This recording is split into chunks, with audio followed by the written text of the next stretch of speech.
Si riduce quindi la curva dei contagi, si ipotizza che sia stato raggiunto ormai il picco. I dati a confronti nelle ultime 2 settimane lo confermano. Vaccinati circa il 20% tra i 5 e gli 11 anni. Giuliana Miccichè ci racconta tutto. Anche in Sicilia forse la curva dei contagi accenna a frenare. Probabilmente come previsto è stato raggiunto il picco alla metà di gennaio e adesso è in corso un progressivo atterraggio. Nella settimana scorsa, infatti, è stato registrato un aumento del numero dei nuovi positivi, ma con un tasso di incremento inferiore al 10%, contro il più 140,6% della settimana precedente, e con un elevato aumento del numero delle persone ricoverate e dei nuovi ingressi in terapia intensiva. Nel dettaglio i nuovi positivi sono stati 73.163, il 9,3% in più rispetto alla settimana precedente e più di 2,5 volte il numero registrato 14 giorni addietro. I ricoverati sono invece 1.516, più 255, di cui 168 in terapia intensiva, più 30. L'incremento dei ricoveri si traduce nella pressione sugli ospedali, soprattutto palermitani, dove al momento non vi sono posti disponibili nei reparti Covid.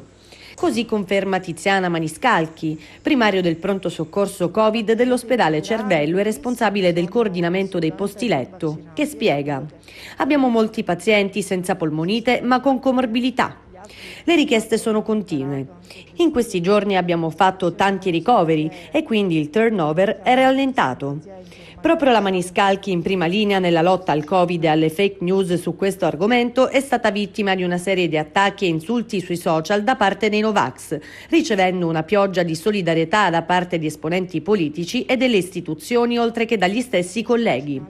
E nell'ambito delle vaccinazioni procede a ritmo serrato la campagna vaccinale anche tra i bambini. Ad un mese esatto da quando è scattato il via libera alla vaccinazione per la fascia d'età 5-11 anni, in Sicilia sono 67.440 le dosi somministrate su una platea di 309.928 utenti. Al momento la copertura raggiunta è di circa il 20% rispetto a una media nazionale intorno al 23,9%.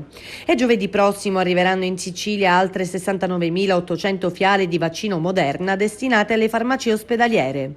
Buone notizie infine in riferimento alle cure per chi è stato colpito dal Covid. 1.799 pazienti sono stati curati fino ad ora in Sicilia grazie agli anticorpi monoclonali.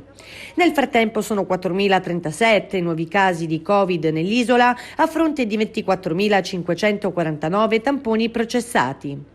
Il tasso di positività è al 16,4%. La regione è al nono posto per nuovi contagi giornalieri in Italia. Gli attuali positivi sono 176.754, con un aumento di 3.065 casi. I guariti sono 949. Le vittime sono 23, per un totale dei decessi a 7.398. Negli ospedali i ricoverati ordinari sono 1.562, 56 in più, e quelli in terapia intensiva sono 170, 2 in più. Ecco la distribuzione dei nuovi contagiati tra le province: Palermo 983, Catania 1059, Messina 197, Siracusa 589, Trapani 454, Ragusa 281, Caltanissetta 201, Agrigento 189 ed Enna 84.